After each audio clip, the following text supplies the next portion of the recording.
भाइयों और बहनों, एक दौर था जब देश में विकास की बात केवल बड़े शहरों तक ही सीमित होती थी।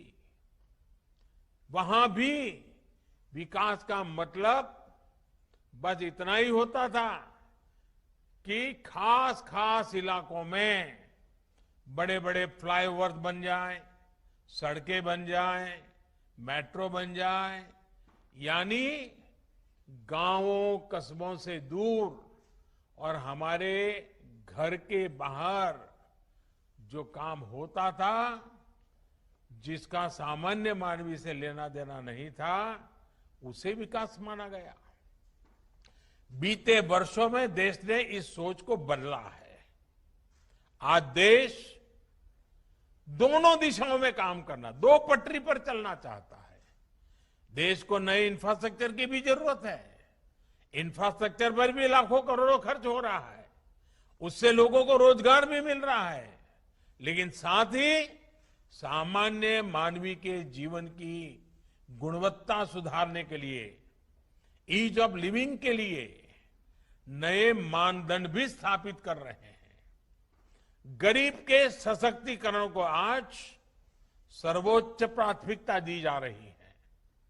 जब 2 करोड़ गरीब परिवारों को घर दिए जाते हैं, तो इसका मतलब होता है कि वो अब सर्दी, गर्मी, बारिश के डर से मुक्त होकर जी पाएगा। इतना ही नहीं, जब खुद का घर होता है ना, तो आत्मसम्मान से उसका जीवन भर जाता है, नए संकल्पों से जुड़ जाता है, और उन संकल्पों को साकार करने के लिए गरीब परिवार समेत जी जान से जुड़ जाता है, दिन रात मेहनत करता है।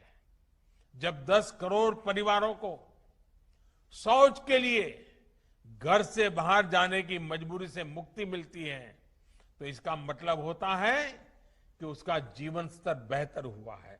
वो पहले सोचता था कि सुखी परिवारों के घर में ही टॉयलेट होता है, शौचालय उन्हीं के घर में होता है, गरीब को तो बेचारे को अंधेरे का इंतजार करना पड़ता है, खुले में जाना पड़ता है। लेकिन जब गरीब को शौचालय मिलता है, तो वो अमीर की बराबरी में अपने आप को देखता है, एक नया विश्वास पैदा होता है। इसी तरह जब देश का गरीब जनधन खाते के जरिए बैंकिंग व्यवस्था से जुड़ता है, मोबाइल बैंकिंग गरीब के भी हाथ में होती है, तो उसे ताकत मिलती है, उसे नए अवसर मिलते हैं।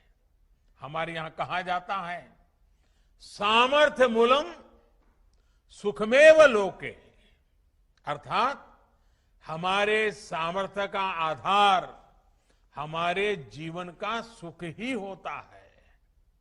जैसे हम सुख के पीछे भागकर सुख हासिल नहीं कर सकते, बल्कि उसके लिए हमें निर्धारित काम करने होते हैं, कुछ हासिल करना होता है।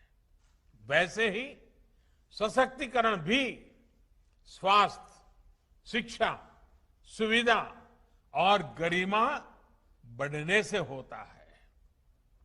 जब करोड़ों गरीबों को आयुष्मान योजना से मुफ्त इलाज मिलता है, तो स्वास्थ्य से उनका सशक्तिकरण होता है। जब कमजोर वर्गों के लिए आरक्षण की सुविधा सुनिश्चित की जाती है, तो इन वर्गों का शिक्षा से सशक्तिकरण होता है। जब सड़कें शहरों से गांवों को भी जोड़ती हैं, जब गरीब परिवारों को मुफ्त गैस कनेक्शन, मुफ्त बिजली कनेक्शन मिलता है, तो ये सुविधाएं उनका सशक्तिकरण करती हैं। जब एक व्यक्ति को स्वास्थ्य, शिक्षा और सुविधाएं मिलती हैं, तो अपनी उन्नति के बारे में, देश की प्रगति के बारे में सोचता है। इन सपनों को पूरा करने के लिए आज देश में मुद्रा योजना है, स्वनिधि योजना है। भारत में ऐसी अनेकों योजनाएं गरीब को सम्मानपूर्ण जीवन का मार्ग दे रही है, सम्मान से सशक्तिकरण का माध्यम बन रही है।